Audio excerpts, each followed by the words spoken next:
Sekarang Malaysia telah mengambil alih tempat Indonesia. Indonesia mengambil alih tempat Malaysia. Ketika saya bertemu dengan bekas menteri-menteri di Indonesia 2 hari yang lalu,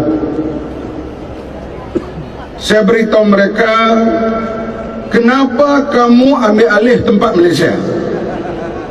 Dia kata, tempat apa Pak? Dulu kami negara yang paling terkenal lawan rasuah.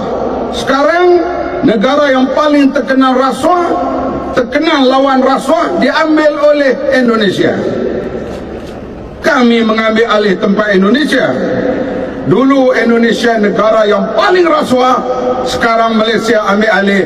Malaysia pula negara yang paling rasuah sekarang ini. Tahniah kepada Malaysia kerana ambil alih tempat Indonesia.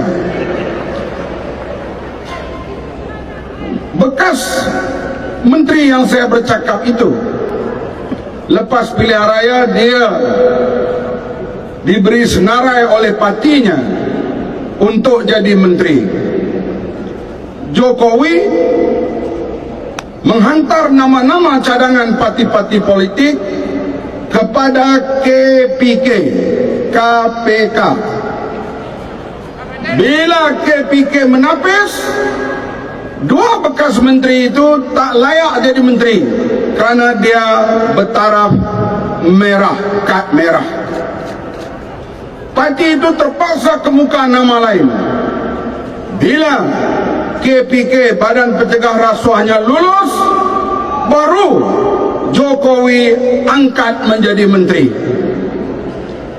Di Malaysia, kalaulah barisan menteri yang ada ditapis oleh KPK, seko pun tak layak jadi menteri.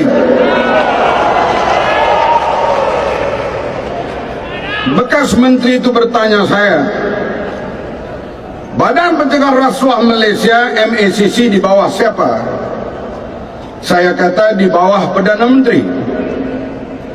Saya bertanya balas, di Indonesia KPK di bawah siapa? Dia kata KPK di Indonesia di bawah Tuhan. Artinya badan ini tidak takut kepada sesiapa. Hatta orang kesayangan Jokowi, yaitu Datuk Bandar, Wali Kota Jakarta, dipanggil oleh KPK untuk disiasat, yaitulah Ahok. Inilah perkembangan negara jiran kita selepas reformasi. Bagaimana mereka membuat perubahan? Mereka lawan rasuah dan Indonesia sekarang meningkat maju. Saya kata kepada bekas menteri itu, bila kamu maju, kami yang susah. Nak dapat pembantu rumah pun payah sekarang. Kerana rakyat Indonesia telah mula ada pekerjaan dan mereka kurang datang ke sini. Kalau datang pun bekerja di rumah, sekurang-kurang kita kena bayar RM800. Saudara yang dihormati sekalian, saya kata barangkali tak lama lagi, 10 tahun lagi kami pula akan menghantar pembantu rumah untuk bekerja di Indonesia.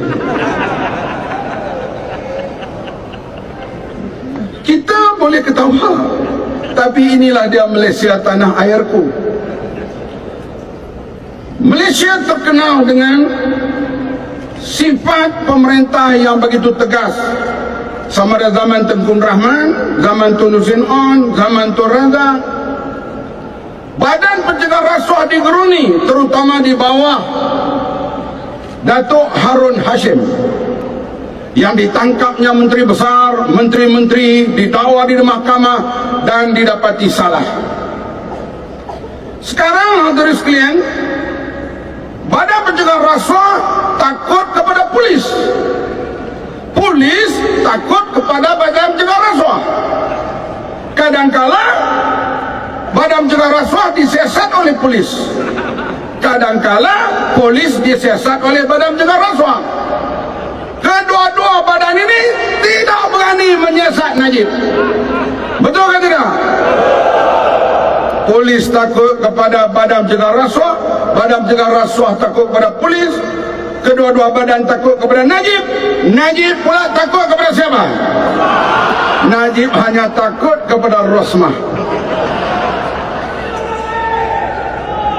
Bapak Menteri ini berkata dia datang tahun lepas ke Malaysia dan makan malam di Seri Perdana bersama Perdana Menteri Malaysia. Isteri Perdana Menteri duduk di sebelah. Isteri Perdana Menteri Malaysia bawa 5 handphone, 5 telefon genggam di hadapan dia. Sekejap cakap telefon, sedang makan ni majlis meraihkan tetamu. Sekejap lagi angkat telefon ini, sekejap lagi angkat telefon ini. Macam bursa saham. Bapak Menteri itu kata barangkali Rosmah ini sedang meluluskan projek-projek kepada orang yang memohon. Setiap kali Rosmah menjawab telefon, angguk kepada Najib, Najib terus mengangguknya.